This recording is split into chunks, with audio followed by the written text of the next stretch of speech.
whether it is executive coaching, which is the most popularly known, or whether it is life coaching when people use, or whether it is performance coaching, I think the underlying approach to coaching does not change, Muni, in my view. So I think the skills of coaching is like a common thread across different forms of coaching.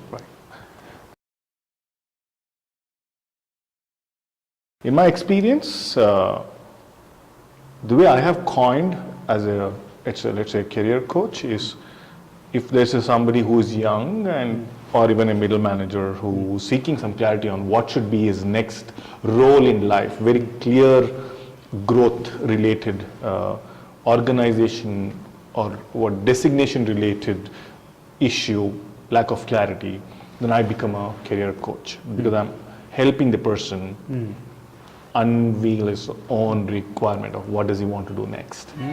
But my process of coaching does not change. But at that minute, I've become a career coach for him. Similarly, in life, I have a lot of people who say, can you advise me on this? Can you advise me on that? I might not tell them I'm coaching, but I formally still use the process of coaching to help them understand their life's purpose, to give them clarity, because they already have the answers, just help them bring that clarity.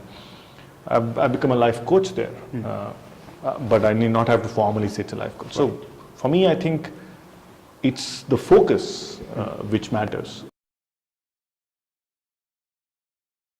You have senior CEOs and CEO probably -1 level, and the objective is very clear. They are executives. So when you coach them, it's a very different skill, of course, but it's executive coaching because they are executive level. But the process of listening, helping, going through the process of empathy, being there, patience, nudging when it's required, it remains same in across the various forms of coaching. It's true that your experience does matter. I mean, it will be unfair for me to say that the experience you carry behind that, because when it comes to senior leader coaching, not everybody, I mean, let me rephrase that, not everyone wants you to wait and ask them to self-realize, right? There'll come a point where they want you to literally tell them, can you give me a way to do this? And I think that's the only differentiator I find when it comes to senior leadership. And that's where they love to have a coach who's done it, who's been there.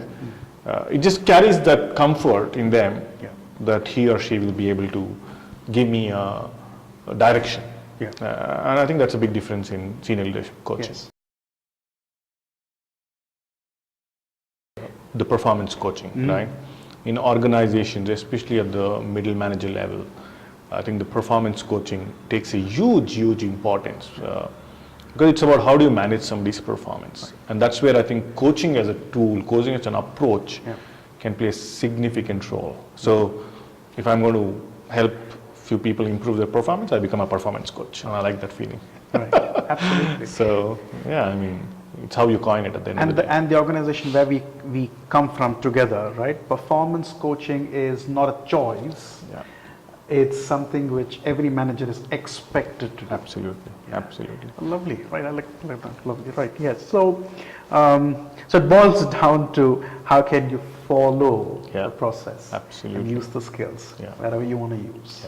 Of course, there are many forms of coaching. Yes, and you can go Google to find out more forms of coaching.